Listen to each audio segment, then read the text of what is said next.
To participate in Uniswap governance, you need to understand the basics of the Uniswap protocol and its governance system. Uniswap is a decentralized exchange that allows users to trade cryptocurrencies in a trustless manner. The Uniswap governance system is designed to allow users to have a say in the development and growth of the protocol. First, you need to obtain Uni tokens, which are the native tokens of the Uniswap protocol.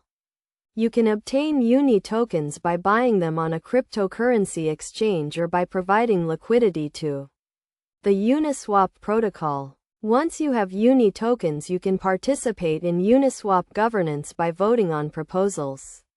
Proposals can be submitted by any user who holds a certain amount of Uni tokens. Proposals can range from changes to the protocol to the allocation of funds from the Uniswap treasury. To vote on a proposal, you need to go to the Uniswap governance website and connect your wallet. You can then browse through the list of available proposals and vote on the ones you support. Each proposal has a voting period during which you can cast your vote.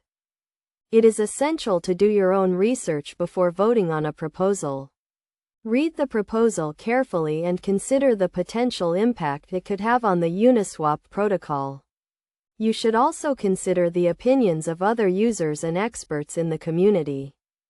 In addition to voting on proposals, you can also participate in the discussion around governance by joining the Uniswap community on platforms such as Discord or Twitter. This is a great way to stay up to date with the latest developments and to engage with other users who are passionate about the Uniswap protocol. Best practices for participating in Uniswap governance include staying informed about the latest proposals and developments, doing your own research before voting, and engaging with the community to stay up to date with the latest discussions. By following these best practices, you can effectively participate in Uniswap governance and help shape the future of the protocol.